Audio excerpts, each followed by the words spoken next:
नमस्कार दोस्तों, all competitive exam channel में आप सभी का स्वागत है। तो आज की इस वीडियो में हम CG forest guard previous year question paper के मैथ्स के क्वेश्चन जितने भी हैं उसको हम आज कंप्लीट करने वाले हैं, है ना। और सीजी जीके, इंडियन जीके हमने पहले ही कंप्लीट कर लिया था पार्ट 1, पार्ट 2 और पार्ट 3 में। तो जिन्होंने भी नहीं देखा होगा डिस्क्रिप्शन में लिंक मिल जाएगा, वहां से आप देख सकते हैं, ठीक है।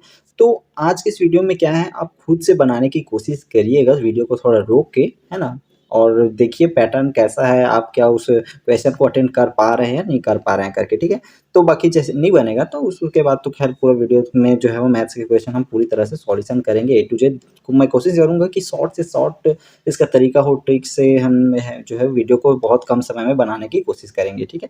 तो चलते हैं फर्स्ट क्वेश्चन की तरफ। तो फर्स्ट क्वेश्चन मेरे पास दिया है कि ए बी सी डी चतुर्भुज में angle A is equal to 1/2 angle B is equal to angle C plus 12, angle C is equal to 2 angle D हो तो angle A plus angle D का मान क्या होगा, ठीक है।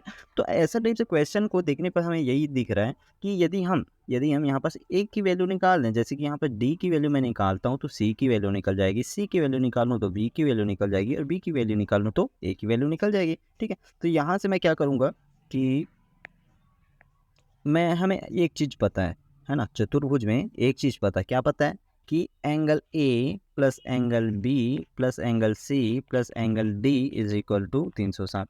पता है ना कि चतुर्भुज में चारों कोणों का मान कितना होता है, 360 होता है। अब यहाँ से यदि मैं एंगल ए की वैल्यू रखूँ, यहाँ से एंगल बी की वैल्यू रखूँ और यहाँ से एंगल सी की वैल्यू रखूँ और यहाँ से डी की वैल्यू यहाँ से निकाल सकता हूँ, है ना। तो जैसे कि मैं एंगल ए की वैल्यू रखूँ तो 1/2 बी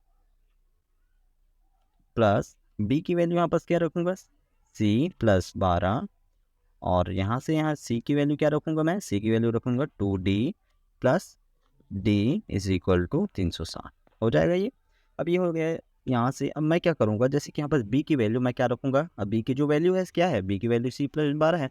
अब यहाँ से सी प्लस 12 रखने के बाद मैं फिर से सी की वैल्यू उसी में रखूँगा ना, तो सी की वैल्यू यहाँ पर क्या है 2d, तो यहाँ पर फिर से मैं 2d रखूँगा। तो यहाँ पर मैं डायरेक्ट हर चीज़ एक साथ ही रख देता हूँ कि सी के बाद रखने पर सी की वैल्यू 2d प्लस 12, यहाँ पर बी और सी दोनों की वैल्यू यहाँ पर रखा गई, प्लस यहाँ पर बी की वैल्यू क्या है सी प्लस 12, तो सी की वैल्यू क्या है 2d, तो 2d प्लस 12 है कि नहीं, यहाँ से 2d प्लस 12 और वहाँ पर क्या रह जाएगा उसके बाद, और डी की सी की value 2d plus D is equal to 360 आ गया ना। अब यहाँ से क्या करेंगे कि जितना भी यहाँ से दो को कॉमन ले लेंगे, यहाँ पर 2 प्लस 2d प्लस 12 है, 2 को कॉमन लेके काट देंगे तो यहाँ पास बचेगा d प्लस 12 6, है ना, 6 बचेगा। और यहाँ पास क्या हो जाएगा उसके बाद 2d 4d plus d 5d plus 12 is equal to 360, right, ये आ गया 360। अब यहाँ से क्या करेंगे कि 360 आ गया, यहाँ पर d प्लस डी 6d हो जाएगा, यहाँ पर 6d प्लस और यहाँ पर 6 और 12 कितना हो जाएगा 18 इज इक्वल टू 360, है कि नहीं, 360 आ गया। अब यहाँ से 360 आने के बाद अब क्या करेंगे कि 6d है तो 6d is equal to 360 minus 18 उधर ले जाएंगे, 18 को यहाँ से 18, यहाँ से जब माइनस करेंगे तो ये आ जाएगा आपका 342 6d इज इक्वल टू 342। अब यहाँ से 342 यहाँ से वैल्यू आ गया, अब क्या करना है अपने को 6d, तो d की वैल्यू यहाँ से निकल जाएगा, d इज इक्वल टू क्या आ जाएगा यहाँ पर, तो 342/6, तो यहाँ पर 6 कम 6 करेंगे तो 5, यहाँ पर 30 हो जाएगा, बचेगा यहाँ के पास 4, तो यहाँ पर 70, तो डी की वैल्यू कितने आ जाएगा 57। अब यहाँ से डी की वैल्यू आ गई हमारे क्या 57, तो 57 आ गई है। तो यहाँ से देखें तो वैल्यू तो यहाँ से डी की वैल्यू के पास यदि रखें तो यहाँ पर डी की वैल्यू यहाँ पास रखने से सी की वैल्यू निकल जाएगी, सी की वैल्यू रखने से बी की वैल्यू निकल जाएगी और बी की वैल्यू रखने से यहाँ पास ए की वैल्यू यहाँ से निकल जाएगी, ठीक है। तो यहाँ पर सब जब डी की वैल्यू यहाँ पास रखते हैं, ठीक है।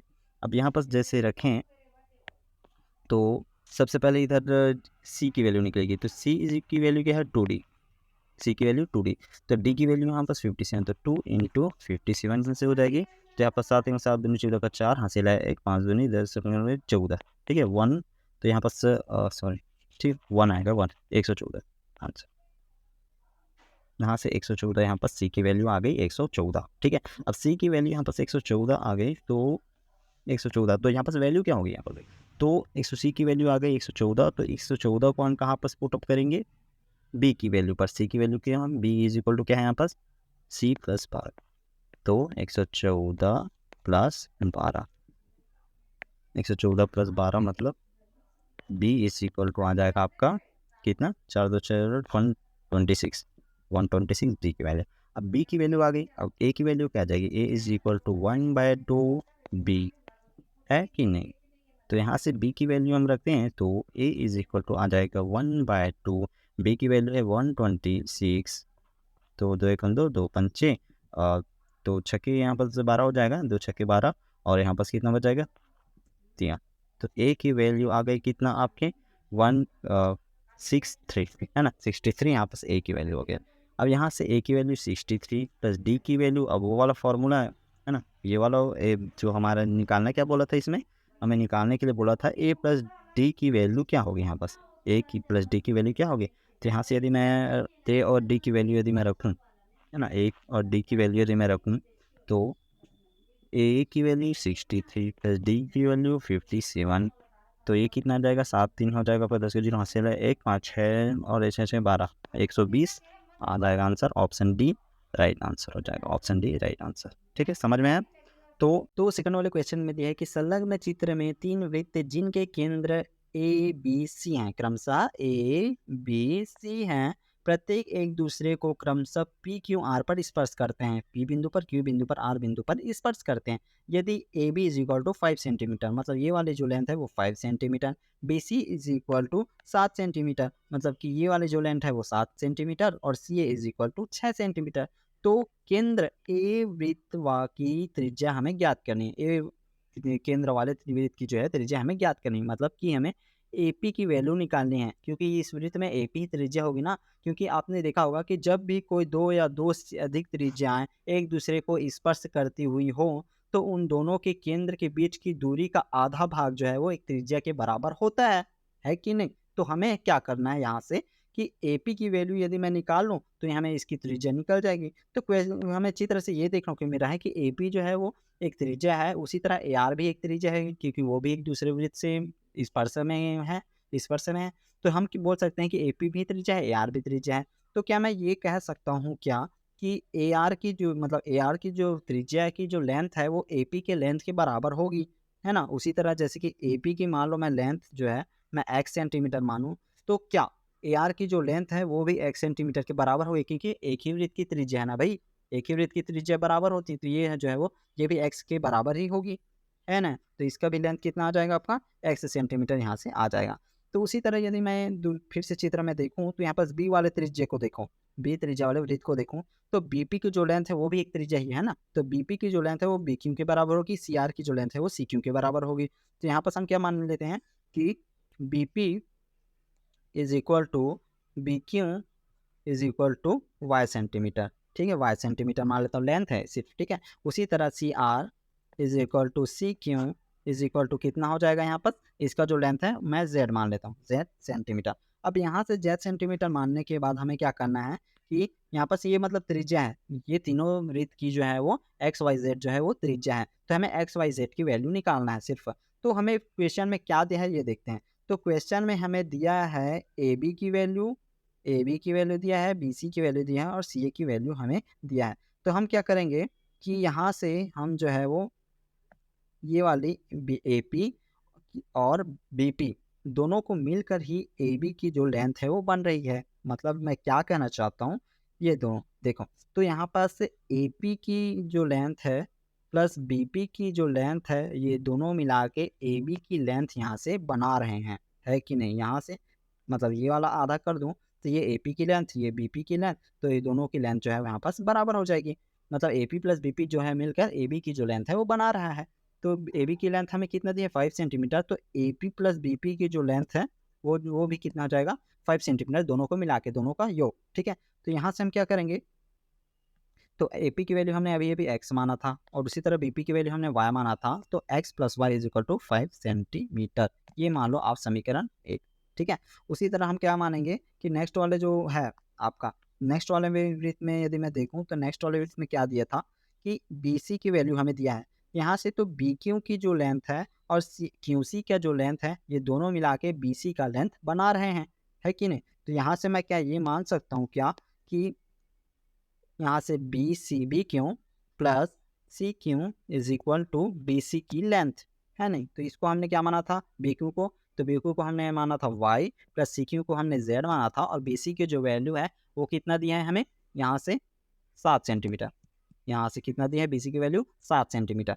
अब यहाँ से इसकी वैल्यू 7 सेंटीमीटर दी है, उसी तरह हम क्या करेंगे यहाँ से निकालेंगे। तो उसी तरह सी के वो वाले जो वृत्त है ए वाले के लिए AC की जो लेंथ थी हमारी, ये वाला लेंथ देखो, AC की जो लेंथ है वो AR और BC मतलब AR और CR के लेंथ के बराबर होगी, मतलब दोनों के लेंथ को योग करेंगे तब जाके AC का जो लेंथ बनेगा। ठीक है, तो इसी को भी हम ऐसे बनाएंगे। तो समीकरण इसके बाद ये समीकरण 2 मान लो, ठीक है, ये वाले को समीकरण 2, और समीकरण 3 क्या हो जाएगा आपका, यहाँ से AR plus CR is equal to AC, है कि नहीं। AC की वैल्यू हमें क्या दिया है 6 सेंटीमीटर दी हुई।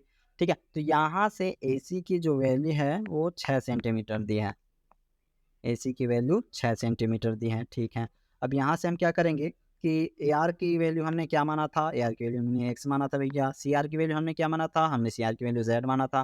तो ये जो है टोटल 6 सेंटीमीटर के बराबर हो जाएगी। यहाँ से टोटल 3 समीकरण हमको देखने को मिल जाता है। कौन कौन से 3 समीकरण देखने को मिल रहे हैं हमें, ये वाला समीकरण 1, समीकरण 2 और समीकरण 3। अब हमें सिर्फ एक्स वाई जेड की वैल्यू निकालना है, 3 समीकरण दे दिए हैं, और एक्स वाई जेड ही क्या है, वो तीनों वृत्त की त्रिज्या है। तो हमें ए वाले वृत्त वाले त्रिज्या, ए त्रिज्या वाले वृत्त की हमें मतलब जो त्रिज्या है वो हमें निकालना था। तो एक्स की वैल्यू यदि निकालो तो आंसर आ जाएगा। तो हमें 3 समीकरण मिल गया। अब तीनों समीकरण को हम एक्स वाई, अब कोई भी हम जो है वो फॉर्मूला से, मतलब कोई तरीके से हम जो है इसका एक्स वाई जेड की वैल्यू निकालेंगे। तो यदि मैं समीकरण 1, समीकरण 2 और समीकरण 3 को यदि जोड़ दें, 1 प्लस 2 प्लस 3, तीनों समीकरण को जोड़ दूं तो एक्स वाई जेड की वैल्यू हम इस तरह से निकालेंगे। तो यहाँ से जोड़ेंगे तो x और x 2x प्लस y और ये वाले y 2y प्लस ये वाले z और ये वाले z 2z is equal to यहाँ से 5 प्लस 7 प्लस 6, ये कितना हो जाएगा, यहाँ से 6 और 7 कितना हो जाएगा 13 हो जाएगा, और 13 और 5 कितना हो जाएगा 18। ठीक है, तो यहाँ से जो है वो 18 आ जाएगा, और यहाँ से 2 2 2 को कॉमन ले लेंगे तो यहाँ पास क्या बचेगा आपका, यहाँ से बचेगा आपका x plus y plus z is equal to 18/2, मतलब कि आपका 9, यहाँ से 9 सेंटीमीटर ये आ गया एक्स वाई प्लस जेड। ठीक है, अब हमें क्या करना है कि एक्स वाई जेड की वैल्यू हमें निकालना है। तो हम क्या करेंगे, जो समीकरण हमारा ये वाला दिया है, देखो समीकरण 2 दिया है, तो समीकरण ये वाले 2 में हम क्या करेंगे कि यहाँ से माइनस करेंगे। यदि समीकरण में मान लो इसको मैं समीकरण 4 मानता हूँ, तो समीकरण 4 से समीकरण 2 को हम घटा देंगे। चलो फिर घटाते हैं भैया।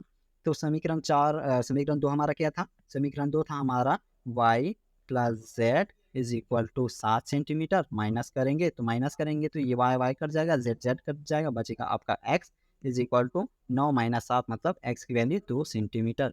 और बाकी निकालने की ज़रूरत नहीं है, क्योंकि हमारा तो निकालना क्या था, x निकालना था। क्यों निकालना था भैया, क्योंकि हमारा जो है ना, ये वाला देखो AP की जो वैल्यू है वो हमें निकल गया, जिसको हमने x माना था, तो x की वैल्यू 2 आ गई। तो आपका ऑप्शन में कौन से वाले ऑप्शन में दिया है आपका, तो ये जो है आपका दूसरा वाले ऑप्शन में दिया है, मतलब ऑप्शन बी इसका राइट आंसर हो जाएगा, 2 सेंटीमीटर। ठीक है, चलते हैं नेक्स्ट क्वेश्चन की तरफ। तो नेक्स्ट क्वेश्चन में क्या दिया है भाई, तो नेक्स्ट क्वेश्चन यहाँ पर दिया है कि जल का परम अपवर्तनांक, 1.33 है, तो जल में प्रकाश का वेग क्या हो जाएगा। ठीक है, तो ये जो है वो थोड़ा सा साइंस से रिलेटेड क्वेश्चन आ गया। ये अब 10वीं क्लास में आप पढ़े होंगे ऐसा टाइप से क्वेश्चन। तो इसको चलो देखते हैं हम कैसे हम सॉल्व कर सकते हैं अपने हिसाब से। तो हमें यहाँ पर अपवर्तनांक दे दिया है, तो जल में प्रकाश का वेग हमें निकालना है। तो हमें एक चीज़, हमें कुछ फॉर्मूला शायद आपने 10वीं में पढ़ा तो याद आता रहा होगा कि अपवर्तनांक को म्यू से दर्शाते हैं। तो यहाँ से अपवर्तनांक का जो वैल्यू हो जाएगा वो कितना हो जाएगा, यहाँ पास 1.33 दे दिया है, और हमें कितना निकालना है, बस प्रकाश का वेग क्या होगा जल के अंदर। तो एक्चुअली अपवर्तनांक होता क्या है, तो वो किसी भी जैसे कि पदार्थ है, मान के चल जल है, कांच है, तो उसमें अंदर में उपस्थित घनत्व को बताता है। जैसे यहाँ पास प्रकाश जाएगा तो वो कितनी कठिनाई से निकलता है, जितना घनत्व ज़्यादा होगा उसका अपवर्तनांक उतना ही ज़्यादा होगा। जैसे कि कांच का अपवर्तनांक कितना होता है 1.5 होता है, तो वहाँ से जो उसका जो है अपवर्तनांक ज़्यादा होता है, और यहाँ पर जल का अपवर्तनांक 1.33 होता है, मतलब उससे थोड़ा सा घनत्व कम होता है, ऐसा टाइप से मान के चलो। ठीक है, ये मैंने आपको थ्योरेटिकल बताया, वो वाला जो साइंस लैंग्वेज होता है ना, तो वो थोड़ा सा अलग हो जाता है।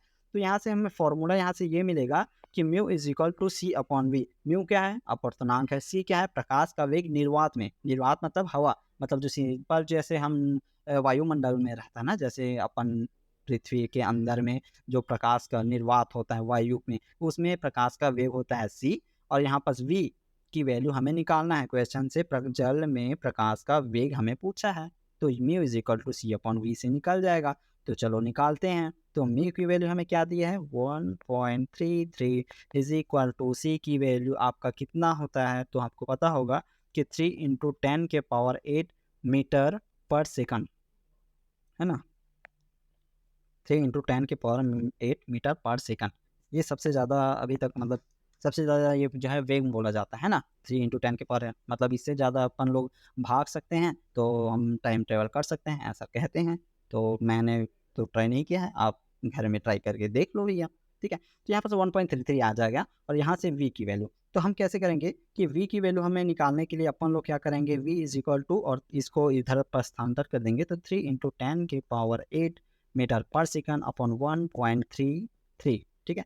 तो चलो इसको भाग देते हैं, तो भाग देंगे तो यहाँ से आ जाएगा आपका 1.33, मान के चलो लगभग लगभग ये जो है वो 2 से कटेगा, 2 पॉइंट यहाँ से आ जाएगा, तो ये 1.33, तो 2.7 यहाँ से 5, तो 2.7 इंटू 10⁸8, ये जो है 2.7875 इंटू 10⁸8 के समथिंग समथिंग आ रहा है। तो यहाँ पर देखते हैं ऑप्शन में दिया है कि नहीं दिया है। तो यहाँ पर सेकंड वाले ऑप्शन में दिया है 2.75 इंटू 10⁸ मीटर पर सेकंड, तो ऑप्शन भी इसका राइट आंसर हो जाएगा। जो प्रकाश का वेग है वो जल से 2.75 इंटू 10⁸ मीटर पर सेकंड की स्पीड से गुजरेगा, ठीक है। ऑप्शन भी राइट आंसर हो जाएगा। चलते हैं नेक्स्ट क्वेश्चन की तरफ। तो नेक्स्ट क्वेश्चन हमारा दिया है 80 वाट के दो पंखे, 80 वाट के दो पंखे प्रतिदिन 10 घंटे चल रहे हैं, ठीक है भाई। यदि विद्युत खपत की जो दर है वो 4 रुपए प्रति यूनिट हो, तो 30 दिन युक्त माह के लिए विद्युत देय की राशि कितनी होगी। मतलब कि ये बोल रहा है कि दो पंखे है हमारा 80 वाट का, और वो जो है वो रोज के रोज 10 घंटे चल रहा है, तो आपका एक महीने में बिजली बिल कितना आ जाएगा, 30 दिन में आपका बिल कितना आ जाएगा, जब वहाँ जो बिजली बिल का जो रेट है ना, मतलब विद्युत खपत की जो दर है वो 4 रुपये प्रति यूनिट है। तो हम इसको कैसे सॉल्व करते हैं, देखते हैं।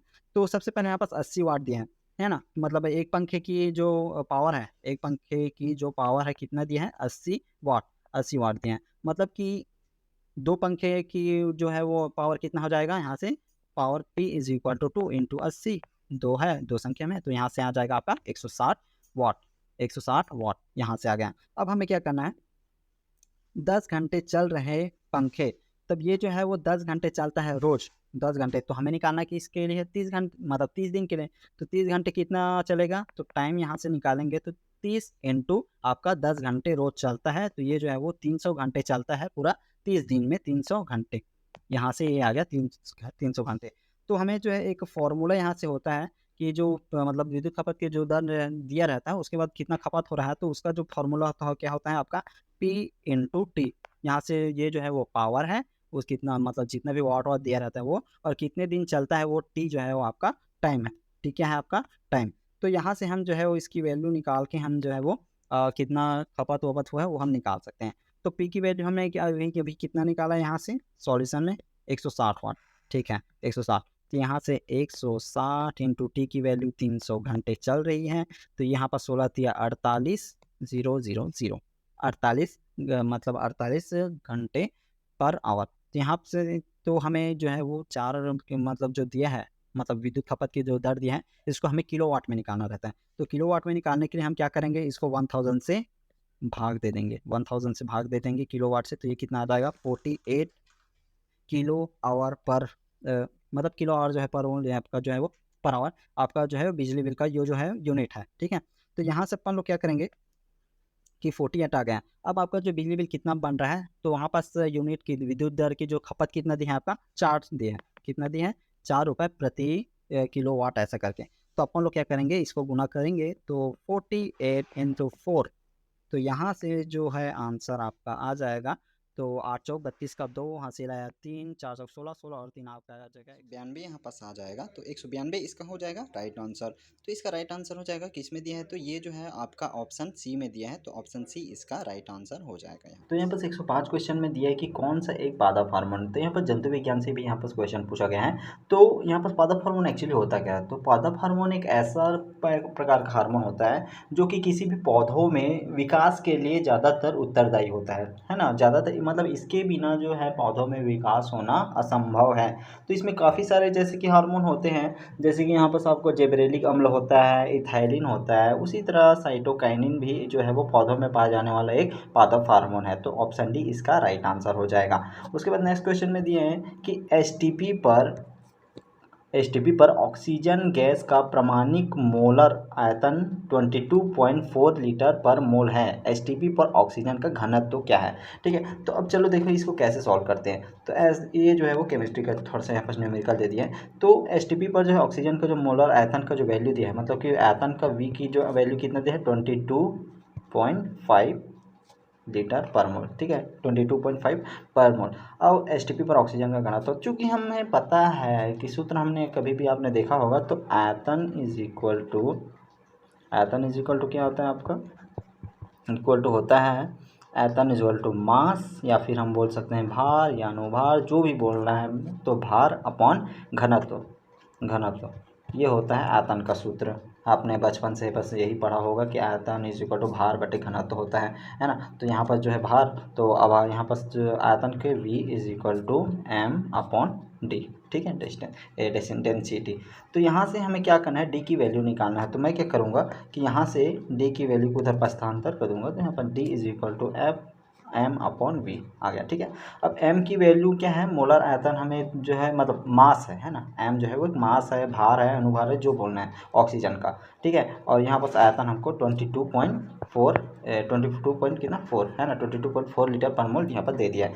अब m की वैल्यू हम निकालते हैं, कैसे निकालेंगे, किसी भी मतलब किसी भी अणु का हमें मॉलिक्यूलर वेट निकालना है ना, अणुभार निकालना है। तो अब हम कैसे निकालेंगे, तो यहाँ पर ऑक्सीजन का जो फॉर्मूला होता है कितना O2, ऑक्सीजन का फॉर्मूला कितना है O2। अब इसका भार कितना होता है, एक्चुअली में एक ऑक्सीजन का भार होता है आपका 16 ऑक्सीजन का, मतलब टोटल भार होता है 16, और दूसरे वाले का भार कितना हो जाएगा, एक और ऑक्सीजन है, तो मतलब टोटल ऑक्सीजन की जो अणु है, एक ऑक्सीजन क्या है, ऑक्सीजन गैस बोल रहा है, एसटीपी पर बोल रहा है, मतलब 16 आपका 32 है ना। तो इसका भार आ गया कितना, ऑक्सीजन का 32। इस तरह से आप कहीं भी निकाल सकते हैं, जैसे कि H2O दिया रहता, तो H2O मतलब तो हाइड्रोजन का भार होता है 1 × 2 प्लस ऑक्सीजन का भार कितना होता है आपका 16। तो यहाँ पर से ऐसे करके हम निकाल सकते हैं 18 ऐसे करके, ठीक है।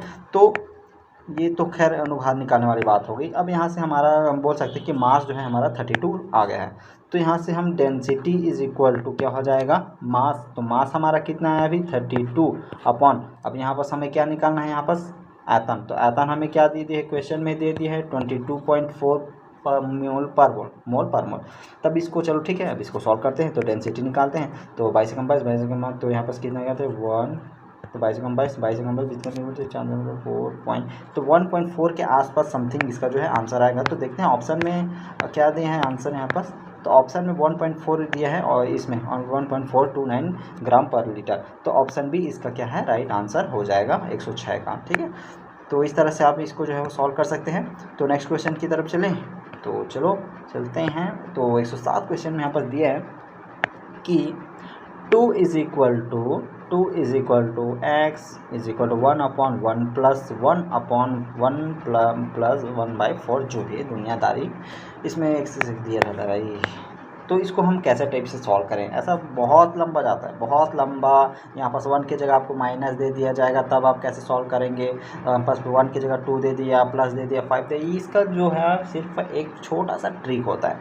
इसको जैसे आप बोलोगे ना, कमेंट कर दोगे, तो मैं इसका जो है एक बेसिक से एक वीडियो ला दूंगा इस टॉपिक से रिलेटेड, फिर इसका पूरा मतलब बेसिक से लेकर हम पूरा लास्ट तक कर देंगे। तो बाकी फिर हम कि इस वीडियो मतलब इसमें हम इसको कैसे सॉल्व करेंगे इसको देखेंगे। तो इसका ट्रिकी टाइप से हम इसको बनाने की कोशिश करेंगे। तो सबसे पहली बात आपको नीचे का जो दिख रहा है ना, नीचे वाला पार्ट, आपको उसको लिख लेना है। तो यहाँ पर 1 और 4 मैंने दोनों जो पार्ट है उसको ले लिया।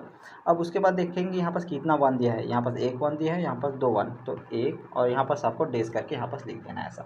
अब 1 4 यहाँ पर डेश करके लिख देना है। अब आपको क्या करना है, नेक्स्ट क्या करना है, इसको जोड़ते जाना है। तो 1 और 4 और 1 कितना हो गया 5, ठीक है। और उसके बाद क्या जोड़ना है, इसको और इसको जोड़ देंगे, 5 और 4 को, तो यहाँ पास आ गया 9।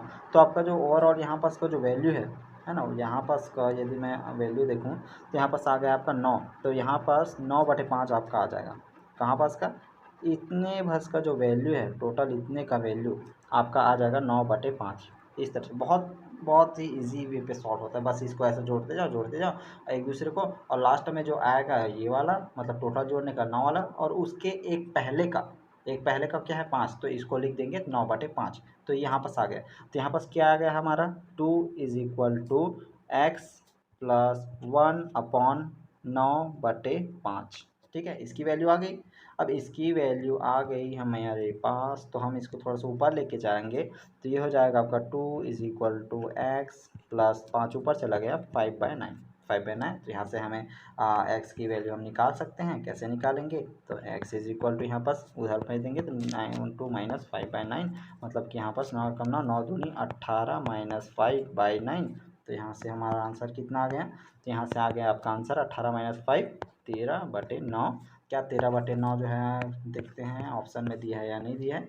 तो यहाँ पास ऑप्शन बी में दिया है 13/9, ऑप्शन बी राइट आंसर। बस थोड़ा सा इसमें ज़्यादातर क्वेश्चन आप कोशिश कीजिएगा ट्रिक से कीजिएगा, ठीक है। मैं काफ़ी सारे जैसे सिलेबस में टॉपिक का देख के ना उसका ट्रिक मैं लाने की कोशिश करूँगा। जैसे आप कमेंट कर देना, जैसे डिमांड होगा ना तो मैं इसको वीडियो को ला दूंगा, ठीक है। जैसे ज़रूरत नहीं होगा तो उसके कोई बात नहीं। नेक्स्ट क्वेश्चन में चलते हैं 108 में। तो दो संख्याओं का महत्तम समापवर्तक 6 है, इनमें से कौन सा उनका लघुत्तम समापवर्तक कभी नहीं हो सकता। तो हमें एक चीज़ आपको ध्यान में रखना है, सिर्फ एक चीज़, कि किसी भी दो संख्या, कोई भी दो संख्या का जो लघुत्तम समापवर्तक निकालते हैं, हाईएस्ट कॉमन फैक्टर हम निकालते हैं, मतलब कि सबसे ज़्यादा जो हम उसमें से कॉमन क्या चीज़ निकाल सकते हैं, ये इंपॉर्टेंट रहता है। जैसे कि हम मान के चल दो संख्या हम ले लेते हैं, मान के चल मैं लेता हूँ एक 6 ले लेता हूँ, एक 3 ले लेता हूँ। तो इसमें सबसे हाईएस्ट कॉमन फैक्टर इसमें से क्या आप कॉमन ले सकते हैं, मतलब ऐसी कौन सी ज़्यादा से ज़्यादा संख्या जो आप इसमें से कॉमन ले सकते हैं। तो मैं यहाँ से मैं 3 कॉमन ले सकता हूँ सबसे ज़्यादा, तो 3, तो 6 और ये सॉरी यहाँ बस 3 और यहाँ पास 1 बचेगा, ठीक है। तो यहाँ पास हाईएस्ट कॉमन फैक्टर क्या हो गया 3। तो क्या मैं बोल सकता हूँ इसमें से लघुत्तम समापवर्तक जो होता है, इसमें से लघुत्तम समापवर्तक होता है वो अपने मतलब महत्तम समापवर्तक जो है, और किसी भी अब उस दो संख्या के लघुत्तम समापवर्तक को भाग दे देता है। जैसे कि मैं यहाँ पास अब सिंपल वे पे आपको समझाता हूँ कि यहाँ पर 6 और 3 है। अब बताओ 6 और 3 का आप लघुत्तम समापवर्तक क्या निकाल सकते हैं। हाँ, मैं क्या निकाल सकता हूँ, जैसे कि लघुत्तम समापवर्तक हमें निकालना है 6 और 3 का, तो इसका लघुत्तम समापवर्तक क्या निकलेगा, यहाँ पास 6 ही निकलेगा, क्योंकि 6 जो है वो खुद को 6 को भाग दे देगा, और 3 जो है वो 6 को भाग दे देगा 6। तो यहाँ पर जो लघुत्तम समापवर्तक जो आएगा, और यहाँ पर जो हाईएस्ट कॉमन फैक्टर, मतलब जो आपका जो है वो मसा जो आएगा, वो जो है उसके लघुत्तम समापवर्तक को हमेशा भाग देता ही देता है। किसी भी दो संख्याओं का महत्तम समापवर्तक जो भी है, वो उस संख्या के लघुत्तम समापवर्तक को भाग देता है, पूरी तरह से डिवाइड कर देता है। तो यहाँ पर हम क्वेश्चन में हमें सिर्फ क्या देखना है कि ऐसा कोई तक संख्या है जिसको जो है वो डिवाइड नहीं कर पाएगा। यहाँ पर जो लघुत्तम समापवर्तक हमारा 6 है, तो 6 जो है वो 24 को भी भाग कर दे रहा है, 36 को भी भाग कर देगा, और यहाँ पर 6 नहीं है 54 को भी भाग कर दे रहा है, सिवाय 50 के। तो ऑप्शन सी राइट आंसर हो जाएगा। लघुत्तम समापवर्तक को डिवाइड नहीं कर सकता महत्तम समापवर्तक 6, ठीक है। ये हो गया आपका 108 वाला।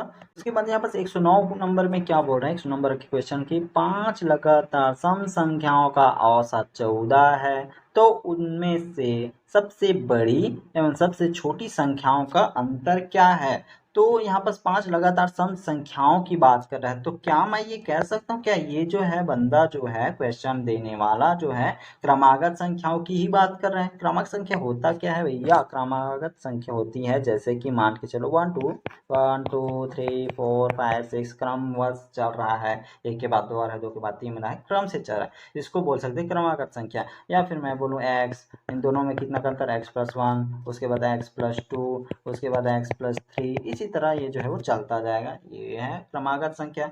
अब क्रमागत विषम संख्या क्या होती है भैया, तो क्रमागत विषम संख्या होती है हमारी x x प्लस 2, 2 का अंतर होता है ना, 2, यहाँ पास 4, यहाँ पास 6, यहाँ पास 8, तो इस सब में देखो तो 2 2 का अंतर, ये सम संख्या है, 2 2 का अंतर है, तो x प्लस 2, x प्लस 4 ऐसे लिख सकता हूँ। अब क्या बताओ, आप मेरे को बताओ, क्या मैं इसको इस तरह से भी लिख सकता हूँ क्या? क्रमागत संख्या है ना, क्रम से ही बस तो आना है क्या, 2 2 का अंतर ही होता है क्या?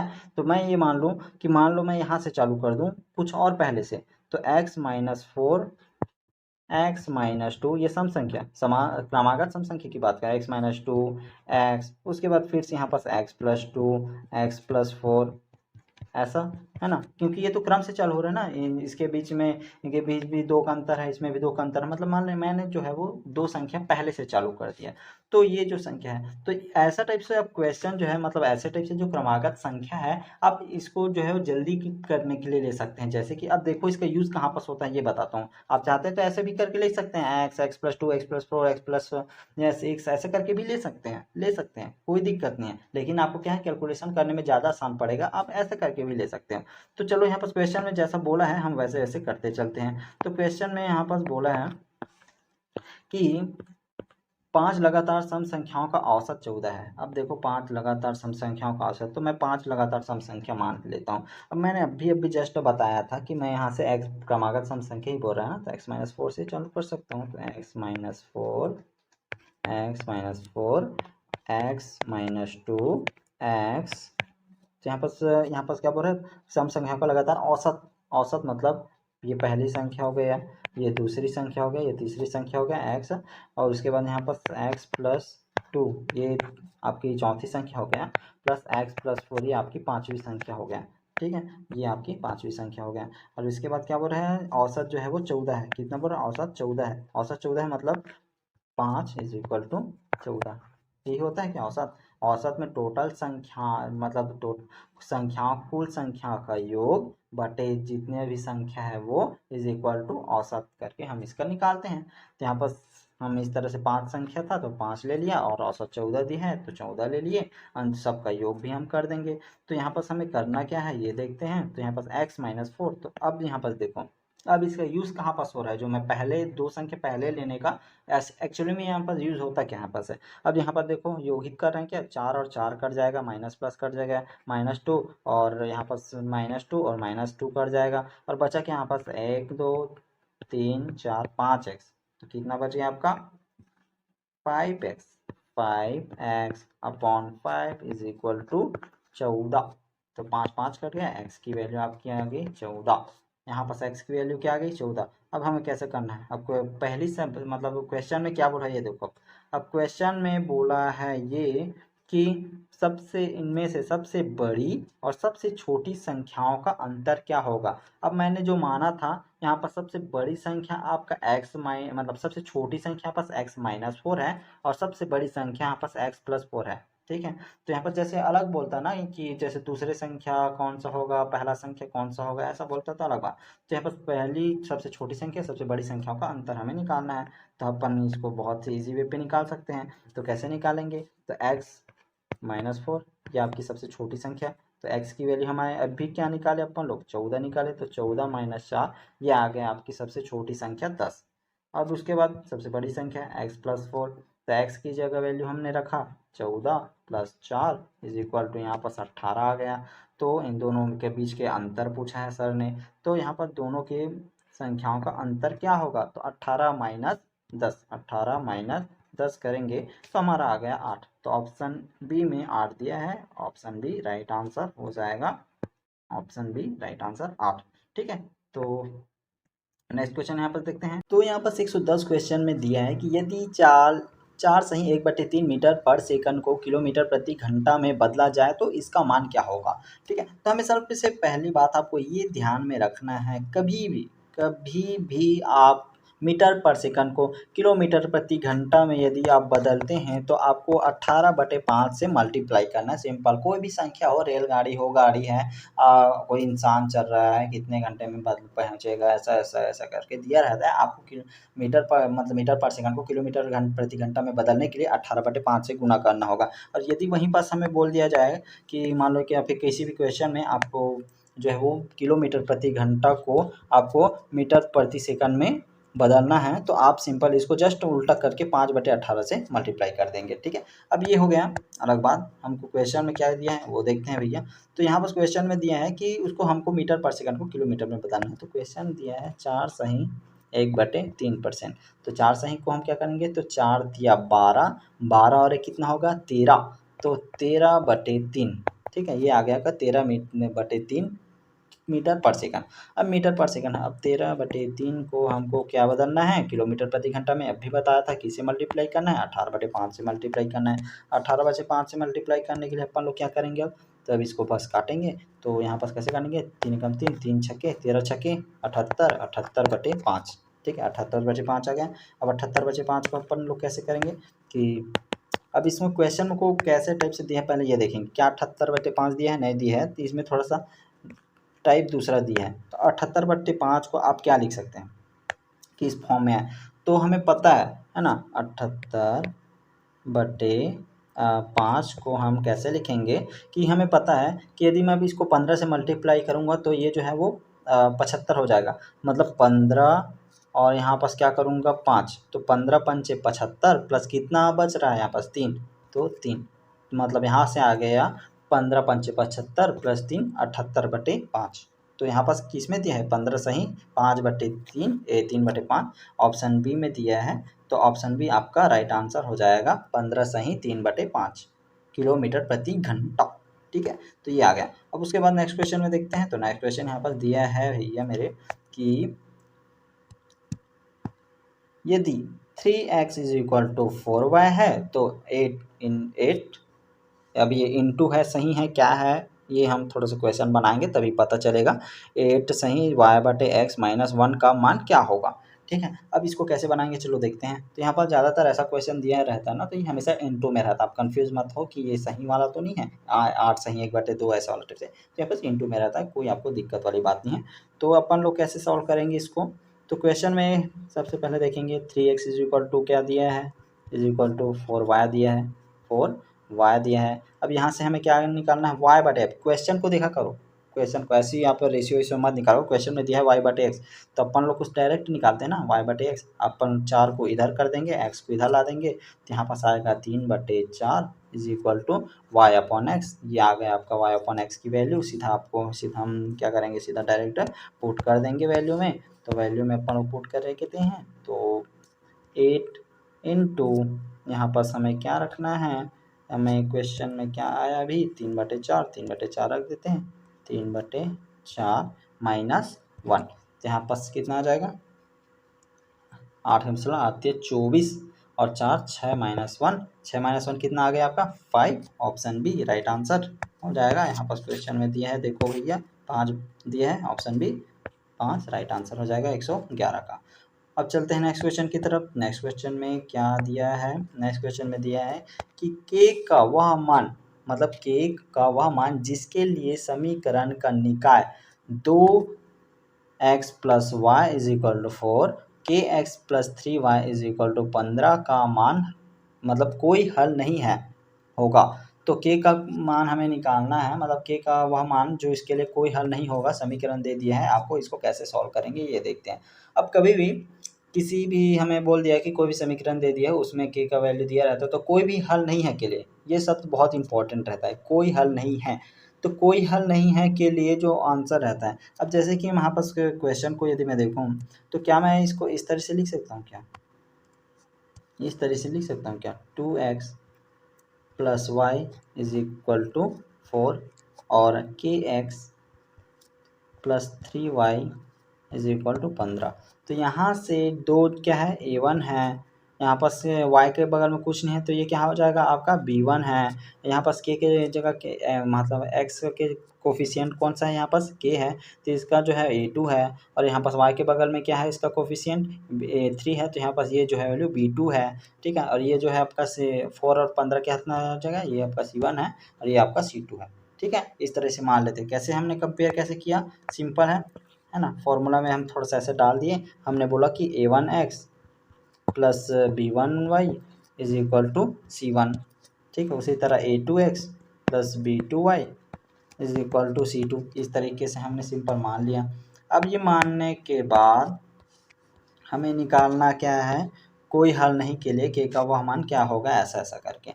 तो सिंपल आपको को क्या करना है, अब A1, अब कोई हल नहीं के लिए, सिर्फ किसके लिए बात कर रहा हूँ, कोई हल ना होने के लिए समीकरण क्या होता है, A1 upon A2 is equal to B1 upon B2 is equal to not is equal to ना, not is equal to C1 upon C2 होता है ना, C1 अपॉन C2 हम इस समीकरण में रखते हैं। जितना भी A1 B2 B2 की वैल्यू है इसमें हम रखेंगे। यदि ये संतुष्ट करता है इसको, हाँ, तो ये जो है वो के का वह मान हो जाएगा। ठीक है, तो यहाँ से हम क्या करेंगे, के की वैल्यू निकालने के लिए अपन लोग, अब चलो इसको सॉल्व करते हैं डायरेक्ट।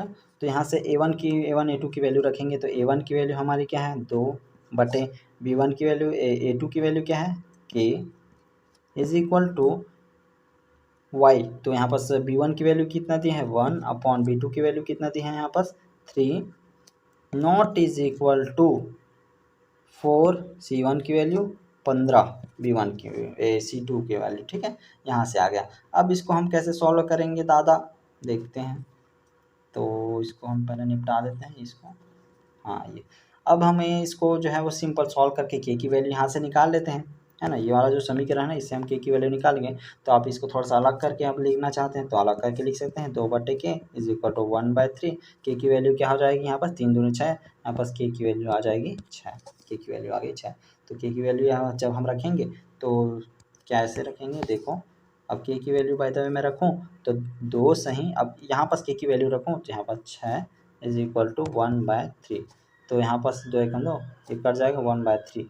तो यहाँ पर हमें देखने को ये मिल रहा है जो 1/3 है, और यहाँ पर नॉट इज इक्वल टू 4/15। तो यहाँ पर ये जो है कोई हल को पूरी तरह से संतुष्ट कर रहा है कि नहीं। अब यहाँ पर देखो ना 1/3 मतलब कि A1 अपॉन जो A2 है वो B1 अपॉन B2 के बराबर है, लेकिन यहाँ पर जो है वो C1 अपॉन C2 के बराबर नहीं है, जो कि आपको देखने को मिल रहा है। जैसा जैसा चाहिए था वैसा ही था। तो रिलेशन, तो यहाँ पर k इज इक्वल टू 6 के लिए, किसके लिए, k इज इक्वल टू 6 के लिए, तो ऑप्शन डी इसका क्या हो जाएगा, राइट आंसर हो जाएगा। k इज इक्वल टू 6 के लिए जो कोई हल नहीं रखता है, ऑप्शन डी राइट आंसर हो जाएगा 6। अब इसी तरह जैसे कि कोई हल के लिए क्या बोलता है अद्वितीय हल, तो अद्वितीय हल के लिए थोड़ा सा अलग हो जाता है, A1 upon A2 not is equal to B1 upon B2 ऐसा करके। ठीक है, तो यहाँ पर काफ़ी सारा रहता है, तो कोई हल अद्वितीय हल ऐसा ऐसा करके। तो ये आपके लिए ध्यान में रखना कि किसका किसका क्या होता है। ठीक है, नेक्स्ट क्वेश्चन में दिया है कि एक भिन्न का हर उसके अंश से 2 अधिक है। आप जैसा जैसा बोलते जाते हैं अपन लोग वैसा वैसा करते हैं, क्वेश्चन भाड़ में, क्वेश्चन को कौन पढ़ता रहेगा यार। ठीक है, तो यहाँ पर 113 क्वेश्चन में दिया है एक भिन्न का हर उसके अंश से 2 अधिक है। अब मान के चलो, है ना, और यदि अंश में 3 जोड़ा जाता है, ठीक है, अंश में 3 जोड़ा जाता है तो यहाँ पर क्या क्या करना है। तो मान के चलो, मैं मान लो अंश को x मानता हूँ, ऊपर वाले को अंश बोलते हैं, नीचे वाले को हर बोलते हैं। तो एक भिन्न का हर उसके अंश से 2 अधिक है, मान लो इसको x मान लो, तो जिसका जो हर है वो 2 अधिक है, मतलब x अपॉन x प्लस 2।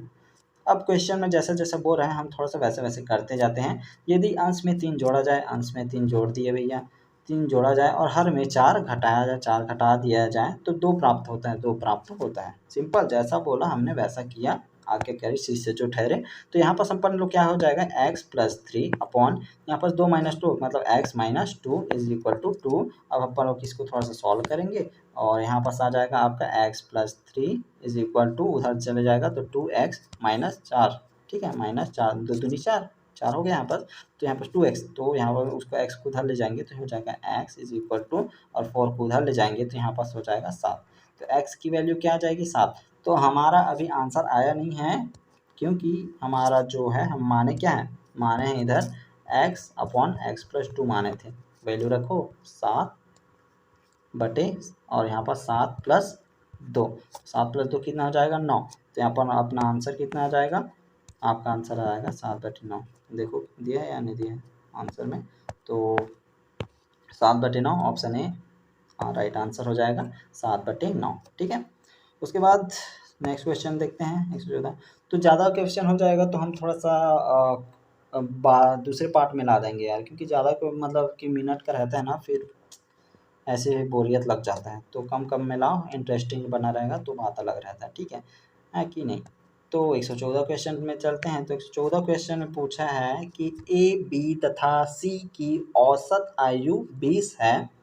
यदि ए या ए तथा बी की औसत आयु 19 वर्ष हो तो सी की आयु कितनी होगी, है ना। अब सी की वैल्यू कितनी होगी हमें इसको सिंपल निकालना है, तो हम इसको कैसे निकालेंगे, ये भी बड़ा पेचीदा क्वेश्चन तो है नहीं। अब इसके लिए अपन लोग क्या करेंगे, सिंपल क्वेश्चन, ए बी तथा सी की औसत आयु हमें 20 दे दिया है। ए बी सी की जो औसत आयु है मतलब कि ए प्लस बी प्लस सी, मतलब टोटल ऐसे करके अंकित करेंगे कितना हो जाएगा 3 इज इक्वल टू 20 वर्ष, 20 वर्ष दे दिया है। अब यदि ए तथा बी का औसत आयु 19 है, मतलब ए प्लस बी का जो औसत आयु है, मतलब यहाँ पर 2 आ जाएगा। औसत आयु, औसत जैसा जैसा बोलता है वैसे वैसे करेंगे। औसत के लिए 2 करना पड़ता है, चाहे जो जो संख्या रहता है, जितना संख्या रहता है उसको नीचे और जो संख्या रहता है उन दोनों को जोड़ के ऊपर लिखते हैं। और इज इक्वल टू औसत कितना दे दिया है यहाँ पर 19 हो तो सी का आयु कितनी होगी हमें ये ज्ञात करना है। अब अपन लोग क्या करेंगे, यहाँ से ए बी की वैल्यू यहाँ से निकालेंगे ए प्लस बी की, तो A plus B is equal to 19 गुणित 2 38, है ना। 19 दूनी 38, यहाँ से ए प्लस बी की वैल्यू आ गई और यहाँ पास यदि मैं रख दूँ तो यहाँ पास कैसे बनेगा, तो ये जो है आपका ए प्लस बी की वैल्यू 38/3 इज इक्वल टू 20, या फिर मैं ये बोलूँ कि यहाँ पास प्लस सी है ना, प्लस सी है अभी, है ना। तो ये जाएगा आपका 38 plus c is equal to 3 दूनी 6, 60 हो जाएगा। और सी की वैल्यू कितना आ जाएगा 60 माइनस 38, तो 60 माइनस 38 हम करेंगे तो क्या आ जाएगा आपका answer, c is equal to 8 यहाँ से 10 रहेगा तो 2 और यहाँ से 4 के से 3 गया था बस 1, है ना। यहाँ से सी की वैल्यू जो है यहाँ पास कितना आ गया आपका, तो यहाँ पास 2, ठीक है 22, तो सी की वैल्यू आपकी कितनी आ गई 22, तो ऑप्शन सी इसका राइट आंसर हो जाएगा। दिया है कितना 22, तो ऑप्शन सी राइट आंसर हो जाएगा 22, ठीक है। नेक्स्ट क्वेश्चन की तरफ चलें। तो 115 नंबर के क्वेश्चन में दिया है कि किसी कमीज तथा पैंट के अंकित मूल्य 1:2 के अनुपात में है और दुकानदार कमीज पर 40% की छूट देता है तथा कमीज और पैंट दोनों को मिलाकर 30% की छूट देता है, तो पैंट पर दी गई छूट कितने प्रतिशत है। ठीक है, तो ऐसे टाइप से क्वेश्चन अपन लोग कैसे करेंगे कि जैसे हम वो लोग क्या करते हैं, जैसे कि 1 और 2 है, मैं लोग कमीज को मान लेता हूँ ए और ये मान लेता हूँ आपका बी। ठीक है, अब यहाँ पास एक मतलब मान को चलो 100 और 200, क्यों, क्योंकि हमें परसेंट में निकालना है भाई, परसेंट में। अब हमें तो है 100 कर देंगे तो अनुपात में तो है कोई फ़र्क तो पड़ेगा नहीं, तो 100 कर दूंगा, तो इससे क्या है हमें परसेंट निकालने में ज़्यादा तकलीफ नहीं होगी। अब क्वेश्चन में दिया है कि 40% की छूट देता है किस पर, कमीज पर। तो ये कमीज हमने क्या माना है 100 माना है, तो 100 पर जो है 40% की कितना छूट देंगे, तो 40% की छूट देंगे कितना बनेगा, ये 60 बन जाएगा। ठीक है, और क्या बोल रहे हैं यहाँ पर कि कमीज तथा पैंट दोनों को मिलाकर 30% की छूट दे रहा है, कमीज और पैंट को दोनों को मिलाकर।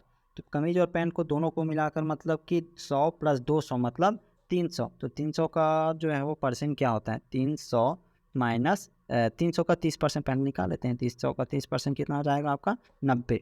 ठीक है, 90% आपका हो जाएगा, तो 90 हम मतलब 90 रुपये जो हम 300 का माइनस करेंगे तो कितना हो जाएगा आपका 210। ठीक है, 210, तो ये जो है आपका 210 आ गया जब 30% के माइनस करने पर। उसके बाद हम क्या करेंगे, यहाँ पास जो है वो 60 भी माइनस करना है, तो क्योंकि 40% तो हमने उसके पहले माइनस कर दिया था, तो यहाँ पास आ गया आपका 150।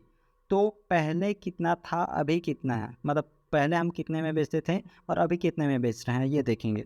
तो पहले जो है हम जो है वो एक कमीज को, सिंपल मैं एक कमीज की बात करूँ, पैंट की बात नहीं कर रहा, तो कमीज को हम पहले मतलब पैंट को पहले 200 में बेचते थे, अब कितने में बेच रहे हैं 150 में। कितना का डिफरेंस है, 50 का डिफरेंस है, तो 50 का डिफरेंस है कितने में 200 में, 50 का डिफरेंस है कितने में 200 में इंटू 100, तो ये हमें निकालना था, तो 1 2 तो यहाँ पास 25, तो 25% इसका आंसर यहाँ पास हो जाएगा। तो 25% का आंसर रखें हो जाएगा, ऑप्शन सी में दिया है राइट आंसर ऑप्शन सी। ठीक है, फिर यहाँ पर 116 नंबर क्वेश्चन में दिया है कि एक हलवाई अपने सामान को क्रय मूल्य पर ही बेचता है, परंतु वह 1 किलोग्राम के स्थान पर 900 ग्राम तोलता है, तो उसका लाभ प्रतिशत होगा। तो यहाँ पर लाभ प्रतिशत कितना होगा ये हमें निकालना है। तो हम इसको कैसे निकालेंगे कि सबसे पहली बात ये कि 1 किलोग्राम मतलब कि वो 1000 ग्राम को 900 ग्राम तोलता है, तो यहाँ से वो कितना का लाभ प्राप्त कर रहा है। एक हिसाब से वो कितना बचा रहा है, 100 ग्राम, मतलब 100 जो है उसका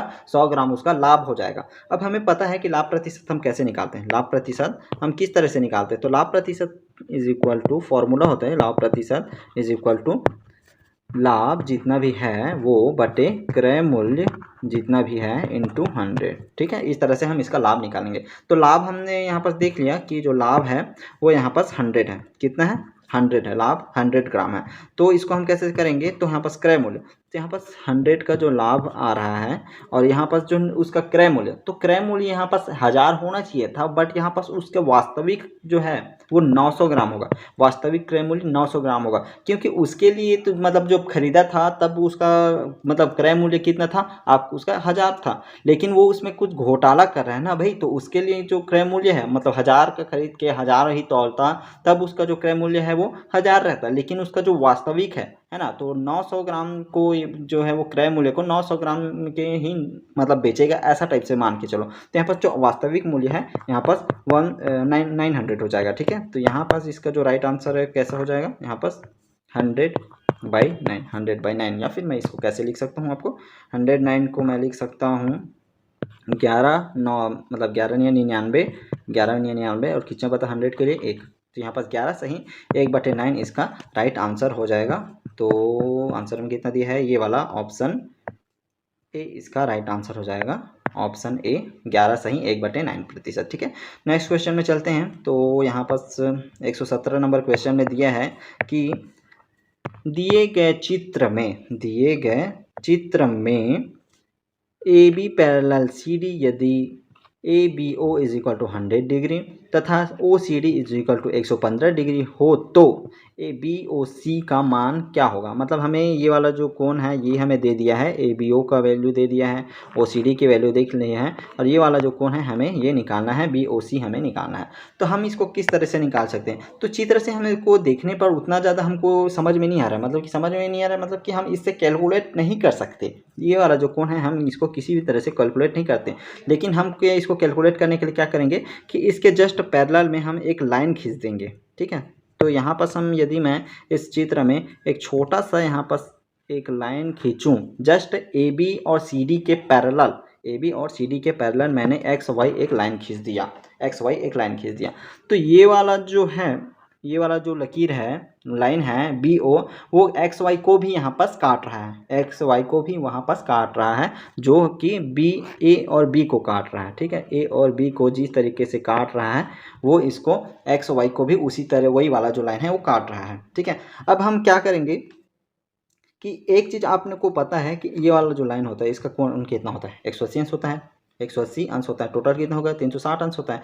तो यहाँ पास जो है वो ये कितना अंश हो जाएगा, ये 180 अंश होगा। मतलब कि ये वाला जो लाइन आपका गया है ना, ये वाला लाइन आपका जो है ये टोटल 180 अंश का है, 180 अंश का होगा। मतलब कि ये वाला जो कोण है ना, ये वाला कोण और ये वाला कोण को यदि मैं मिला लूँ तो ये दोनों हैं जो है वो 180 अंश का हो जाएगा, 180 अंश का हो जाएगा। मतलब ये कि ये वाला कोण अब पैरेलल हमें पता है, एक चीज़ हमें पता है कि यदि यहाँ पर इस तरह से जो लाइन है और इस दोनों को इंटरसेक्ट करे, मतलब ये दोनों को यदि काटे, तो ये वाला जो कोण है वो इस कोण के बराबर होता है, ये वाला जो कोण है वो इस कोण के बराबर होता है। मतलब कि मैं बोल सकता हूँ कि ये वाला जो कोण है वो इस कोण के बराबर होगा कि नहीं होगा, इस कोण के बराबर होगा, और ये वाला जो कोण है इस कोण के बराबर होगा।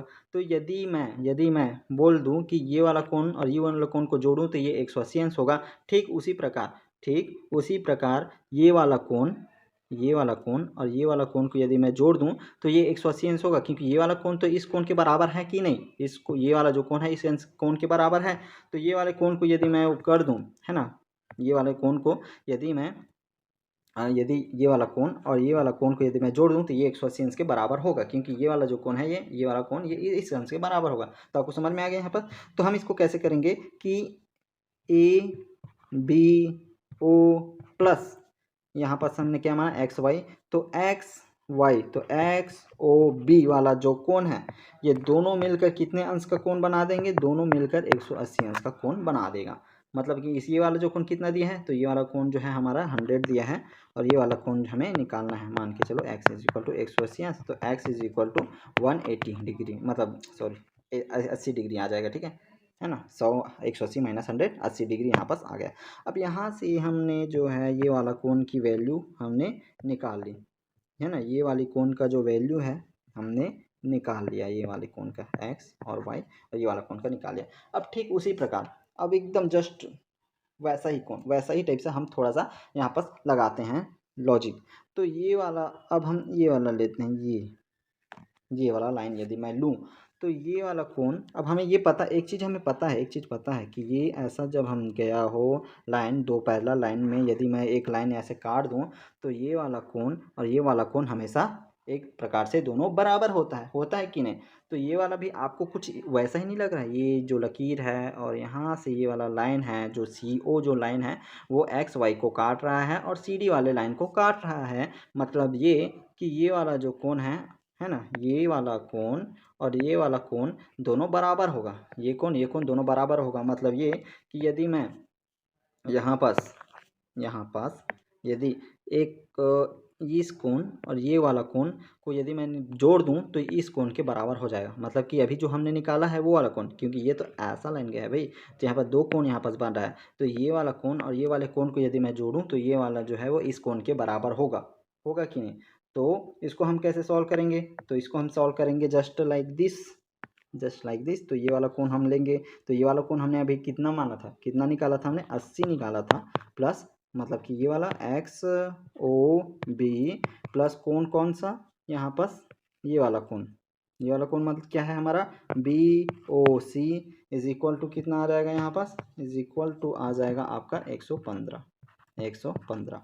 तो यहाँ से XOB की वैल्यू हम 80 रख देंगे, प्लस BOC की वैल्यू हम मान के चलो y is equal to 150, then y is equal to 115 minus 80। ठीक है, 115 माइनस 80, तो यहाँ पर घटाएंगे तो कितना आ जाएगा यहाँ पास, तो यहाँ पास आ जाएगा 5 और 11 में से 8 गया 3, 35। यहाँ पास इसका जो है राइट आंसर हो जाएगा।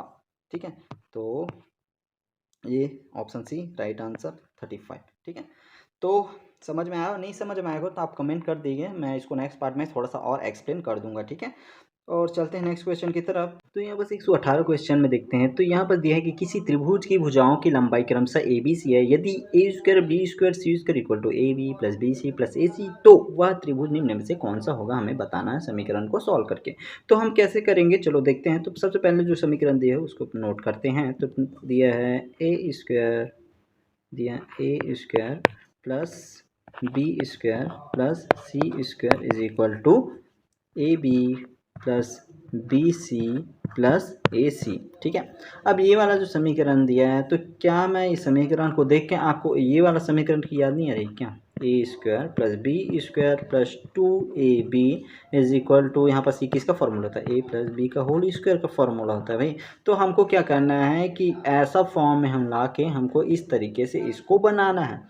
तो हम इसको कैसे करेंगे, तो यहाँ पर हमें जो है वो 2 की भी ज़रूरत होगी। तो हम क्या करेंगे, इस ये जो पूरा समीकरण है ना, ये वाला जो पूरा समीकरण दिख रहा है, इसको हम 2 से मल्टीप्लाई कर देंगे दोनों तरफ, है ना, बोथ साइड हम दोनों तरफ यहाँ इसको मल्टीप्लाई कर देंगे। तो इसको कैसे करेंगे, चलो देखें। तो अब मल्टीप्लाई करने के बाद यहाँ पास क्या आ जाएगा आपका, 2A² plus 2B² plus 2C² is equal to आ जाएगा आपका 2AB plus 2BC plus 2AC आ जाएगा। ठीक है, अब आपको क्या करना है, यहाँ पर से 2 2 2 हम क्या करेंगे, जो उस जैसा है हम उसको उस तरफ इसको ला देंगे। तो हम इसको क्या 2A² को हम क्या A² प्लस A² लिख सकता हूँ क्या, A² प्लस A² ऐसा टाइप से। अब मैं क्या करूँगा, A² प्लस B² को क्या लिख सकता हूँ मैं, B² को क्या मैं B² प्लस B² लिख सकता हूँ 2 को। तो इसको मैं क्या लिख लूँगा, B², ये उसका सिर्फ एक वाले को लिख देते हैं। ठीक है, प्लस यहाँ पास यदि मैं 2AB को इधर पक्षांतर कर दूँ, इस तरफ पक्षांतर कर दूँ, तो यहाँ पास क्या हो जाएगा, ये माइनस 2AB प्लस अब ये वाला देते हैं। अब ये चूंकि मैंने A² को हमने क्या किया था, 2 भागों में बांटा था ना, तो जो उसका एक ये है ना और एक ये रहा, तो यहाँ पास हो जाएगा A² प्लस यहाँ पास कौन सा रखेंगे, और यहाँ पास दूसरा यहाँ पास है C, तो C वाले का हम क्या रखेंगे, C², क्योंकि ये भी 2 है ना, मतलब 2 क्वांटिटी हमारे पास ये है, तो एक क्वांटिटी हमने यहाँ पर C² लिख दिया, प्लस यहाँ पास ये वाले जो है इसको इस तरह पक्षांतर कर देंगे। तो ये वाला आपको पक्षांतर करके यहाँ पास क्या हो जाएगा, माइनस में 2AC प्लस प्लस अब हमारे पास क्या है, अब हमारे पास है कि BC, तो BC फॉर्म में लाना है तो B और C को हम लेते हैं, तो B और C को तो दोनों का ही बचा था यहाँ पास, तो यहाँ पास हो जाएगा इसका B स्क्वायर, यहाँ पास हो जाएगा इसका B square plus C square minus AC को इधर लाएंगे, क्या हो जाएगा 2AB, मतलब BC को तो यहाँ पर 2BC इज इक्वल टू 0। ठीक है, सभी को हमने इस तरफ पक्षांतर कर दिया। तो यहाँ पर देखो ए की वैल्यू, मतलब ए की दो क्वांटिटी है, टू दो में बांटा था तो ए की दो क्वांटिटी यहाँ पर है, बी की भी यहाँ पर दो क्वांटिटी है और सी की भी यहाँ पर दो क्वांटिटी, दो सबको हमने आपस में इसका बांट दिया। तो यहाँ पर जो है वो टोटल यहाँ पर फॉर्मूला कैसे हो रहा है, यहाँ पर पहले ये वाला फॉर्मूला बन रहा है A square plus B square plus minus 2AB, और यहाँ पास एक फॉर्मूला बन रहा है ये वाला कि ए स्क्वायर प्लस सी स्क्वायर माइनस 2AC, और ये वाला एक फॉर्मूला बन रहा है आपका बी स्क्वायर प्लस सी स्क्वायर माइनस 2BC। तो इसको हम कैसे कैसे लिख सकते हैं, तो ये वाला जो है ये वाला, तो हम इसको लिख सकते हैं ए स्क्वायर माइनस में यहाँ पर तो नहीं, मतलब ए माइनस बी का होल स्क्वायर। अब ये वाले को इसको कैसे लिख सकते हैं, ए माइनस सी का होल स्क्वायर, और इसको कैसे लिख सकते हैं, ए माइनस सी का होल स्क्वायर। चलो लिखते हैं फिर। तो सबसे पहला वाला हमारा क्या था, ए बी वाला था, तो a माइनस बी, चूँकि माइनस में है माइनस 2AB है, तो a माइनस बी का होल स्क्वायर प्लस यहाँ पर उसके बाद क्या हो जाएगा यहाँ पर b माइनस सी का होल स्क्वायर। ठीक उसी प्रकार a माइनस सी का whole square is equal to 0। अब पहला ये वाला लेते हैं, ये वाला लेते हैं, ये वाला लेते हैं, उन तीनों मतलब सभी को एक प्रकार से बराबर लेंगे। तो माइदा में मैं a माइनस बी का whole square is equal to 0 लेता हूँ। ठीक है, मान लो इसको 0 लूँ तो ये वाला इसका क्या हो जाएगा, इसका हो जाएगा a, तो a is equal to b, दूसरे वाले को लूँगा तो BC को लूँगा तो B is equal to C, और तीसरे वाले को लूँगा तो C is equal to A। ठीक है, तो यहाँ पास यदि मैं देखूँ तो सभी का जो भुजा है, सभी की जो भुजाएं हैं वो बराबर बराबर आ जाएंगे। तो A is equal to B is equal to A is equal to B is equal to C। तो यहाँ पास एक भी है, A is equal to B is equal to C आ गया, मतलब सभी भुजाएं जो हैं ये त्रिभुज की तीनों भुजाएं ए बी सी ये तीनों जो है इसका बराबर है। तो ये कौन सा त्रिभुज हो जाएगा, समबाहु त्रिभुज है ना, सभी भुजाएं समान हैं, सभी भुजाएं समान है। तो इसका राइट आंसर कौन सा हो जाएगा आपका, तो इसका जो राइट आंसर हो जाएगा वो हो जाएगा ऑप्शन बी, समबाहु त्रिभुज। ठीक है, चलते हैं नेक्स्ट क्वेश्चन की तरफ। यहाँ पर 119 नंबर क्वेश्चन में पूछा है कि एक वस्तु को दो समतल दर्पणों के मध्य रखा गया है, यदि दोनों समतल दर्पण के मध्य का जो कोण है कितना 45 डिग्री हो तो प्रतिबिंबों की संख्या हमें ज्ञात करनी है। तो ऐसे टाइप से क्वेश्चन को हम कैसे करेंगे, जब दो समतल दर्पण के बीच में जैसे कोण जो है वो 45 डिग्री का यदि बन रहा होगा तो इसका जो है ऑब्जेक्ट का कितना इमेज हमें बने मतलब प्राप्त होगा ये हमें ज्ञात करना है। तो ऐसे टाइप से क्वेश्चन के लिए फॉर्मूला होता है, तो वो फॉर्मूला कौन सा है, तो इसका फॉर्मूला होता है भैया नंबर ऑफ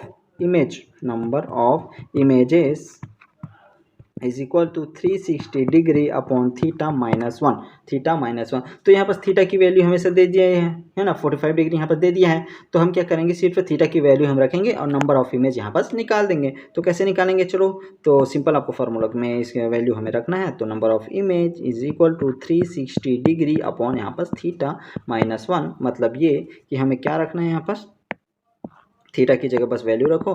तो 360 डिग्री अपॉन 45 माइनस 1 हो जाएगा। तो ये 9 से काटेंगे तो 9 पंचे 45, ठीक है 9 पंचे 45 और 9 चौक 40, 5 एकम 5, 5 अट्ठे 40। तो ये आ गया आपका 8 माइनस 1, मतलब ये कि आपका जो यहाँ पर आंसर कितना हो जाएगा, यहाँ पर 8 माइनस 1 7। ठीक है, तो 7 ऑब्जेक्ट बनेगा जब कोई ऑब्जेक्ट जो है वो कि मतलब 7 जो है प्रतिबिंब बनेगा उस ऑब्जेक्ट का जो समतल दर्पणों के बीच में रखा गया है। तो यहाँ पास इसका जो राइट आंसर हो जाएगा ऑप्शन सी, इसका राइट आंसर हो जाएगा 7। ठीक है, चलते हैं नेक्स्ट क्वेश्चन की तरफ। तो नेक्स्ट क्वेश्चन में यहाँ पर दिया है कि निम्न कथनों पर विचार कीजिए। ये थोड़ा सा साइंस का फिर क्वेश्चन आ गया है, बस थोड़ा सा ये जो है थ्योरेटिकल है। ठीक है, यहाँ पर जो है वो अंक गणित जैसा ऐसा बना वाला नहीं है, न्यूमेरिकल नहीं दिया है यहाँ पर। तो निम्न कथनों पर विचार कीजिए बोल रहे हैं। तो यहाँ पर पहला दिया है कि उच्च घनत्व पॉलीथीन का गलनांक उच्च होता है, ये बोल रहा है। तो उच्च घनत्व का पॉलीथीन जो है मतलब हाँ गलनांक जो है उच्च होता है, लेकिन उतना ज़्यादा भी नहीं होता। ये करीब मान के चलो 130 डिग्री सेल्सियस के करीब इसका जो है वो गलनांक होता है उच्च घनत्व वाले पॉलीथीन का। ठीक है, तो ये उतना खास हमें जो है वो उतना अच्छा तो नहीं लगा कि ये जो है उच्च घनत्व होता है, गलनांक उच्च होता है बट उतना भी ज़्यादा नहीं होता। तो ऑप्शन बी में बोल रहा है कि टेफ्लॉन एक होमोपॉलीमर है ना, टेफ्लॉन एक होमोपॉलीमर है। तो हाँ, टेफ्लॉन जो है एक होमोपॉलीमर होता है। टेफ्लॉन जो है एक पॉलीमर है, तो यहाँ पर ये होमोपॉलीमर होता है, ठीक है। और पॉलीविनाइल क्लोराइड ऊष्मा एवं विद्युत का अच्छा चालक है। तो आप बताओ, पॉलीविनाइल, पॉलीविनाइल मतलब पीवीसी, पीवीसी।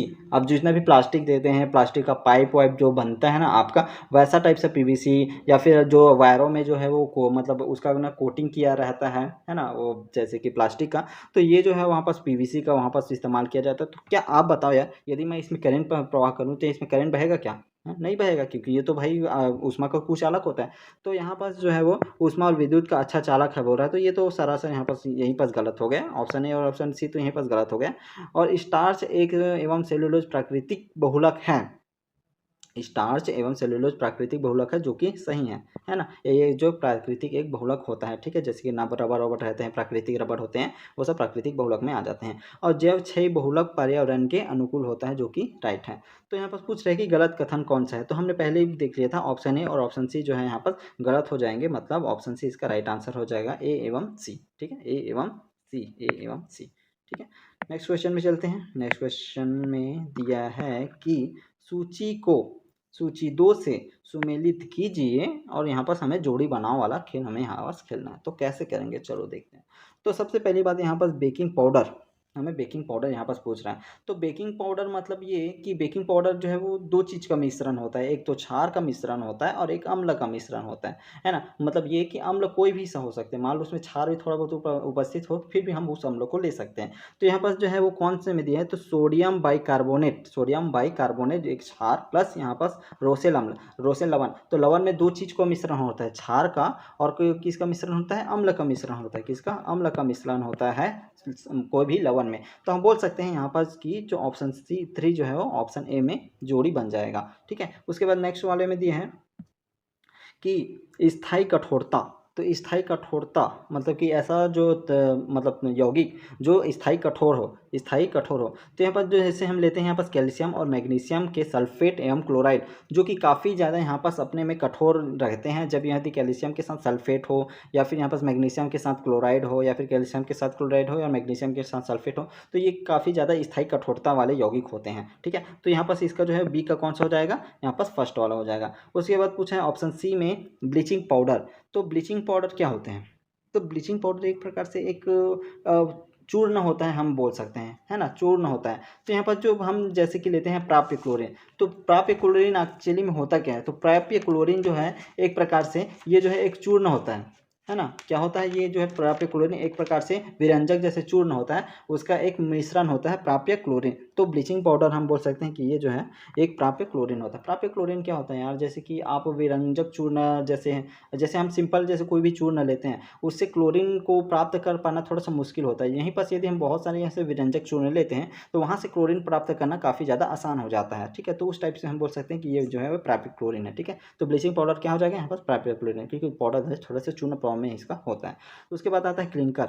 तो क्लिंकर किसे बोला जाता है, तो क्लिंकर जो है यहाँ पर सिलिकेट एवं एल्यूमिनेट का जो मिश्रण होता है, इसको क्लिंकर बोलता है। जैसे कि आप जैसे बीएससी बीसी में जो थर्ड ईयर में आपने कभी पढ़ा होगा, उसमें जो है सिलिकेट और एल्यूमिनियम का जो एक चैप्टर होता है, उसमें क्लिंकर का जो है और दिया रहता है। तो क्लिंकर एक सिलिकेट एवं एल्यूमिनेट में क्या होता है, मिश्रण होता है। ऑप्शन डी इसका राइट आंसर हो जाएगा, ठीक है, ऑप्शन डी। जो कि यहाँ पर हम देख रहे हैं कि ए वाले में सब मिलता जा रहा है, ए का 3, बी का 1, सी का 2, डी का 4, अब बच गया ई का 5। जो कि लाल कांच कौन सा होता है, कॉपर ऑक्साइड। कॉपर क्या होता है, लाल ही तो होता है क्या, तो कॉपर जो ऑक्साइड है, तो वो जो एक हम बोल सकते हैं कि कॉपर ऑक्साइड जो है एक लाल कांच होता है, ठीक है। ऑप्शन ए इसका राइट आंसर हो जाएगा, ठीक है। कौन से वाले का, 121 वाले क्वेश्चन का, ठीक है। नेक्स्ट क्वेश्चन में चलते हैं। नेक्स्ट क्वेश्चन में दिए हैं कि कौन से सुमेलित नहीं है, कौन से सुमेलित नहीं है, हमें ये ध्यान में देख के उसमें इसका जोड़ी हमें बनाना है ना। कौन सा गलत है कौन सा सही, ये देखते हैं। तो ऑप्शन ए को देखते हैं सबसे पहले। तो नाभिकीय ईंधन यूरेनियम 238, ठीक। तो आपको थोड़ा-सा यहाँ पर देखोगे नाभिकीय नाम सुन के आपको लगेगा हाँ, ये सही है, लेकिन यहाँ पास आपको ईंधन भी तो दे दिया है भैया। क्या यूरेनियम एक ईंधन है ना? क्या हम इसको कभी कि किसी पेट्रोल-वेट्रोल की तरह यूज़ करते हैं, तेल-वेल की कहीं भी यूज़ करते हैं क्या? नहीं, क्योंकि इसको हम ये नाभिकीय विखंडन में यूज़ करते हैं भाई। यूरेनियम 238 को नाभिकीय विखंडन में यूज़ करते हैं। तो यहाँ पास तो ये ऐसा ही गलत हो गया, ये तो यहीं पास गलत हो गया। सोलर सेल 0.5 से 1.0 वोल्ट जो कि सही है। सोलर सेल जो है 0.5 से 1.0 वोल्ट के बीच में जो है विद्युत का जो है उत्पादन करता है, ठीक है। तो ये यहाँ पर बी के भी सही हो गया। उसके बाद यहाँ पर बायोगैस, तो बायोगैस में 75% मिश्रण होता है। आप तो ये जो 5वीं 6वीं 7वीं 9वीं से पढ़ते आ रहे हैं, ठीक है। तो ये जो है बायोगैस में 75% मिश्रण होता है। उसके बाद विंड मिल, पवन चक्की की बात करिए तो वायु का वेग जो है वो 10 से मतलब किलोमीटर पर आवर होता है, ठीक है। तो एक्चुअली इसको हम 10 किलोमीटर प्रति आवर कैसे बोल देंगे भाई, क्योंकि ये जो है आपको नहीं, ये जो है जीके वाला टाइप से हो जाता है कि पवन चक्की को मैक्सिमम जैसे कि मिनिमम मिनिमम मिनिमम आपको जो है वो विद्युत प्रदान करने के लिए पवन चक्की को 11 से 16 किलोमीटर प्रति घंटा, 11 से है ना 11 किलोमीटर प्रति घंटा का जो है वो स्पीड चाहिए रहता है ना, वेग चाहिए रहता है पवन चक्की को एक विद्युत प्राप्त करने के लिए, जिसको इस स्पीड को क्या बोलते हैं 11 से 16 को कटैन बोलते हैं, कटैन वेग, है ना, ऐसा से बोल सकते हैं। तो यहाँ पास जो है वो ये तो यहाँ पास सही यहीं पास गलत हो गया है कि 10 किलोमीटर प्रति घंटा जो है इसका मिनिमम होना चाहिए, तो ये अभी गलत हो गया। और नाभिकीय विखंडन परमाणु बम होता है जो कि राइट आंसर है, जैसे हम विखंडन करके जो इसका परमाणु बम बनाते हैं। तो यहाँ पास गलत कौन कौन सा हुआ, तो ऑप्शन ए यहाँ पास गलत हुआ थोड़ा सा, है ना, और यहाँ पास ऑप्शन डी पूरी तरह से गलत हो गया, ठीक है। तो ए और सी ए और सी ए और सी ए और डी, सॉरी सी बोल दिया था क्या, ए डी है, ठीक है डी है। तो ए और डी ऑप्शन बी इसका राइट आंसर हो जाएगा, ठीक है, ए और डी, ए और डी। नेक्स्ट क्वेश्चन में चलते हैं। तो यहाँ पर 123 क्वेश्चन में दिया है कि एक बस की जो चाल है वो 84 किलोमीटर प्रति घंटा है और बस द्वारा 6 सेकंड में तय की गई दूरी हमें ज्ञात करना है। तो सभी ऐसा क्वेश्चन दिया हुआ था, आप सबसे पहले आंसर देखिए कि आंसर में क्या दिया है। आंसर में मीटर में दिया है, क्वेश्चन में किलोमीटर में दिया है, मतलब हमको मीटर में चेंज करना है। तो चलिए इसको हम मीटर में चेंज करते हैं। तो मीटर में चेंज करेंगे तो वेग आपका आ जाएगा 84 इंटू 5/18 से करेंगे ना, हमको क्या करना है कि मीटर में चेंज करना है, तो 5/18 से करेंगे तो ये आ गया मीटर पर सेकंड, ठीक है। वेग समय कितना दिया है, समय दे दिया है आपका यहाँ पास 6 सेकंड, तो यहाँ पर समय आ गया आपका 6 सेकंड। और दूरी का फॉर्मूला क्या होता है, डिस्टेंस इज इक्वल टू समय गुणित यहाँ पास चाल, होता है कि नहीं होता है। तो हम सिंपल आप पास जितना भी है उसको वैल्यू हम रख देंगे। तो डिस्टेंस इज इक्वल टू 6 में 6, और यहाँ पास जो है वेग कितना है 84/18 इंटू यहाँ पास 5 करेंगे तो ये जो है यहाँ पास 6 कम 6 6 3 18 3 एकम 3 3 दूनी 6, यहाँ पर आ जाएगा 28 और 5 8 मतलब 5 8 40 0 हासिल है 1 5 दूनी 10, यहाँ पर आ गया 14 140 मीटर आपका जो है यहाँ पास आंसर आ जाएगा, ठीक है। 140 मीटर किस में दिया है, 140 आपका ऑप्शन सी में दिया है, तो ऑप्शन सी इसका राइट आंसर हो जाएगा 140 मीटर, ठीक है। चलो नेक्स्ट क्वेश्चन में चलते हैं। तो नेक्स्ट क्वेश्चन में यहाँ पर दिया है कि 124 में एक समान लंबाई वाली दो रेलगाड़ियां समांतर लाइन पर एक ही दिशा में, ये ध्यान में रखो, एक ही दिशा में क्रमशः 42 किलोमीटर प्रति घंटा एवं 22 किलोमीटर प्रति घंटा की गति से चल रही है। तेज गति वाली रेलगाड़ी धीमी गति वाली रेलगाड़ी को 54 सेकंड में पार करती है। दोनों रेलगाड़ियों की लंबाई हमें ज्ञात करनी है, ठीक है। तो चलो इसको हम कैसे सॉल्व करेंगे। तो सबसे पहले यहाँ पास हमें क्या करना है कि जितना भी हमको एक चीज़ आपको हमेशा ध्यान में रखना है, एक चीज़ हमेशा आपको ध्यान में रखना है कि दिया किस में। तो यहाँ पास एक ही दिशा में, यहाँ पास दिया एक ही दिशा में, जब भी दो रेलगाड़ियाँ जो है वो समांतर लाइन में एक ही दिशा में चल रही हो तो उसका जो वेग होता है उसका वेग हमेशा क्या हो जाता है, घट जाता है, वेग हमेशा घट जाता है। वहीं जस्ट उल्टा मान लो ये इधर जा रहा है और एक ट्रेन जो है जस्ट उसके विपरीत दिशा में जा रहा है, तो उसका जो वेग होता है वो यहाँ पास x + y जुड़ जाती हैं दोनों वेग, ठीक है। ये आपको ध्यान में रखना है। तो क्वेश्चन में क्या दिया है, सबसे पहली बात ये देखते हैं। तो क्वेश्चन में यहाँ पर दिया है तो एक ही दिशा में, तो एक ही दिशा के लिए क्या करेंगे हम, तो यहाँ पास वेग इज इक्वल टू 42 माइनस 22 हम कर देंगे, दोनों के वेग को हम घटा देंगे, तो यहाँ पास आ जाएगा आपका 20 किलोमीटर प्रति घंटा। और इसके बाद यहाँ पर समय दिया है कितना, कितने सेकंड में पार करते हैं, 54 सेकंड में पार करते हैं, 54 सेकंड में। तो यहाँ पर सेकंड में दिया है और आंसर यहाँ पर मीटर में दिया है, तो मतलब ये कि किलोमीटर को हमको किस में चेंज करना है, हमको इसको चेंज करना है मीटर पर सेकंड में, ठीक है। तो सबसे पहले आपको डिस्टेंस निकालने के, तो यहाँ पास एक चीज़ आपको ध्यान में रखना है। तो हम यहाँ पास जो है वो डिस्टेंस निकालने के लिए हमें यहाँ पास 5/18 से हमें गुना करना है, किसके लिए, मीटर पर सेकंड में गुना करने के लिए। तो यहाँ पास x इज इक्वल टू समय गुणित यहाँ पास कितना हो जाएगा, चाल, तो ये हो जाएगा आपका समय 54, और यहाँ पास वेग कितना हो जाएगा, वेग आपका हो जाएगा आपका 54 गुणित 5/18, 5/18 यहाँ पास हो जाएगा।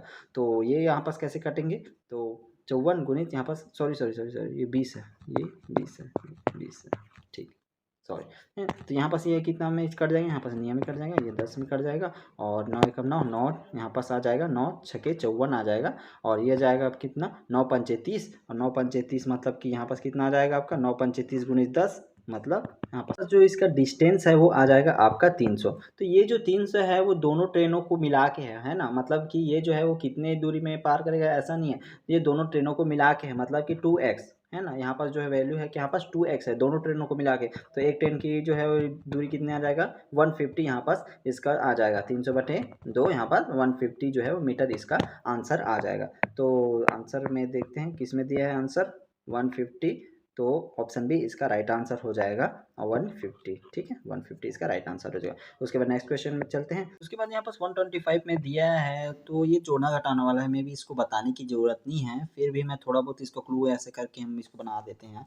तो यहाँ पास जैसे ही ऐसा टाइप से क्वेश्चन दिया रहता है ना, तो आप इसमें गुना या फिर भाग मत कीजिएगा, जैसे जोड़ना या फिर घटाना दिया ना, उसको आप पहले कर लीजिएगा, क्योंकि इसका जो शॉर्ट फॉर्म रहता है ना वो उसी में छुपा रहता है, ठीक है। तो ऐसे टाइप से क्वेश्चन को सबसे पहले हम जोड़ देंगे। तो सबसे पहले जैसे जोड़ते हैं, तो यहाँ पास पहला वाला को जैसे जोड़ेंगे तो यहाँ पास आ जाएगा 2.866, और 2.34 को जैसे जोड़ेंगे तो यहाँ पर 6 10 के 0 से लेके यहाँ पास जाएगा आपका 5.000 है, ठीक है। तो यहाँ पास ये आ गया आपका 5, ठीक है। उसके बाद इनटू, अब ये वाले को करते हैं, तो ये वाला करेंगे तो यहाँ पर 6 से 4 गया 2, या उसके बाद यहाँ पास आ जाएगा, यहाँ पास दूसरे घटाएंगे तो 3, और यहाँ पास आ जाएगा आपका 7, और यहाँ पास 0.0, ठीक है। तो यहाँ पर 0.732 आ गया, बटे यहाँ पास आ जाएगा 0.732, ठीक है। तो ये देखो यहाँ पर शॉर्ट फॉर्म इसी में छुपा रहता है ना, जोड़ने घटाने के बाद पता चलता है, जैसे कि इसको काट देंगे, आ गया आपका आंसर 5, ठीक है। तो ऑप्शन सी इसका राइट आंसर है, ठीक है।